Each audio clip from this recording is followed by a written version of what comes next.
Hi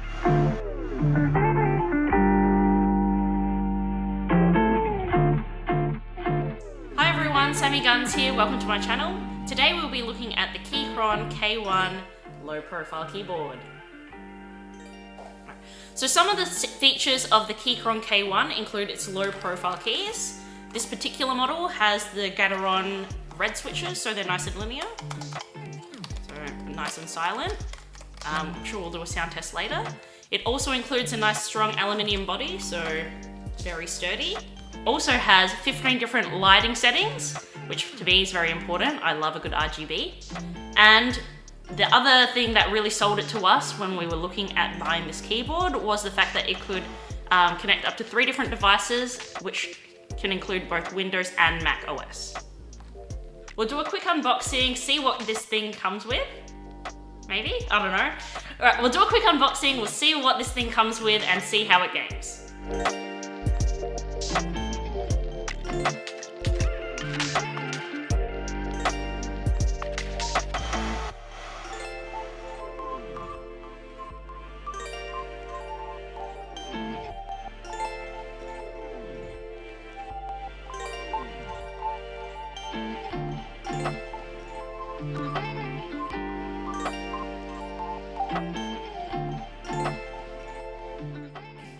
So some of the key features I really liked about the Keychron K1 was the linear switches that we picked out. I normally have a tactile switch, but I really enjoyed typing on these. Another feature as well, for me, I know it's not everyone's cup of tea, but I really liked the number of lighting settings that you could take from this keyboard. It was really nice. Obviously you can choose whatever you want to match your setup.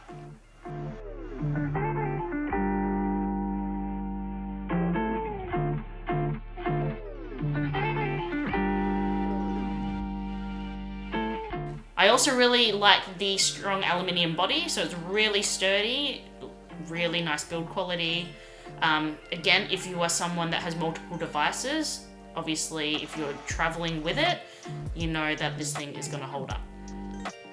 We had a good time connecting this with 2 of our devices, however with our desktop in particular, this thing for whatever reason wouldn't connect via Bluetooth. We looked on Reddit, it also looked as though other people were also having the same issue. So hopefully Keychron can look into that. And they did say that we could send it back, so perhaps that is something we will do. But again, if you are gaming on this thing, chances are it's probably plugged in anyway, so that's not a big deal. Personally, I like a keyboard with a longer travel distance. So if you can see here, I don't know if you can, or here, the travel distance from it resting down to when you push it down isn't that big. I'm sure we can get the specs up somewhere.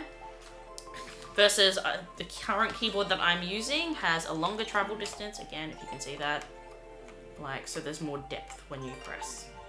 So that's a personal preference for me. The Keychron K1 also comes in 3 different switches. So this particular version that we got comes with the Gateron red switches. So they're linear. It also comes in the Gateron browns, which are tactile, and of course comes in the blue version as well, which are nice and clicky. So for 150 Australian dollars, I think is really good value for something with a complete aluminium body versus the one that I just showed before where it's only the top plate.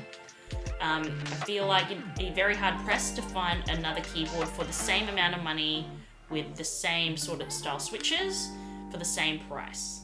So that was my take on the Keychron K1. Let me know in the comments if you'd like to see more content like this. Otherwise, thanks for watching and I'll see you next time.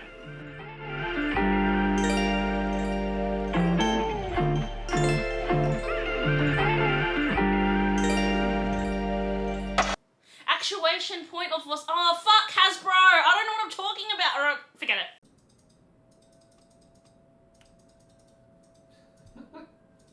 Oh. Oh my god.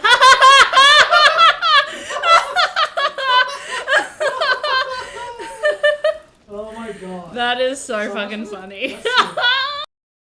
This was a real dream to type on if you are someone that types all the time. What is wrong with you? I've never heard you say it's a real dream to type. It is, it is. Oh my god.